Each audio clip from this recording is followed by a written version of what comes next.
would my advice be to a driven and intelligent college student or young person about to enter the real world? Well, it would be very simple. It would be focus on learning instead of earning.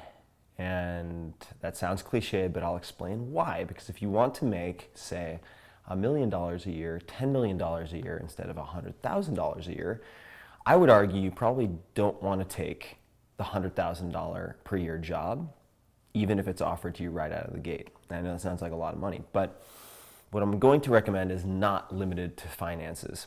You want to focus on projects, on companies, on environments where you can learn lessons on someone else's bankroll, all right? So let them pay for it, and view it effectively as an apprenticeship. So find a situation where you can be in the room with masters of a craft.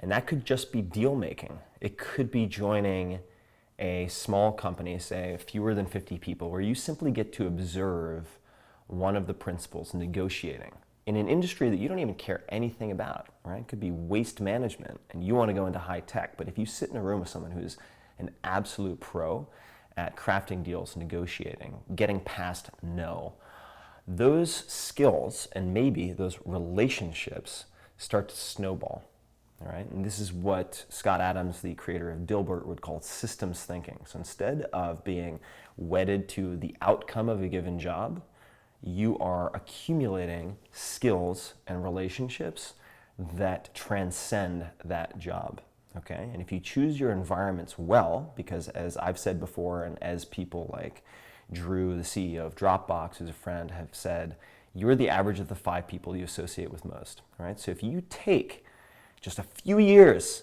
have the patience, the few years to really develop core competencies that allow you to craft your own reality and life, negotiation, deal making, getting past no, etc., learning how to pitch, how to get someone's attention in 30 seconds so that you can then create the desire and ultimately ask for some type of action. Once you develop those, then you can really just create the map for the next decade and the next several decades. So that would be it. It would be learn before you earn, and it's never too late to do that.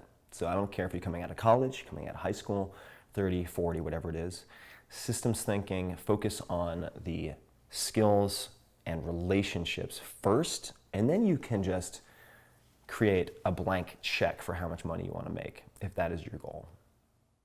Hey guys, if you're enjoying the tips and tactics and how-to on this channel or in the podcast, The Tim Ferriss Show, I made this for you. Tribe of Mentors, short advice from the best in the world.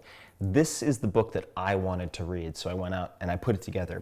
Created a dream list of 130 of the best at what they do, people who are icons, legends, and ask them all the same questions. These are people, in some cases, I've wanted to reach out to my whole life. Ranges from many, many billionaires, co-founders of every company imaginable, elite athletes ranging from surfing to tennis to powerlifting, everything else, country stars, actors, directors, and you can spot the patterns. So some of my friends have said this is the easiest to read, most useful book that I've put together yet. So check it out, tribeofmentors.com. You can find sample chapters, the whole list of mentors, everything, tribeofmentors.com.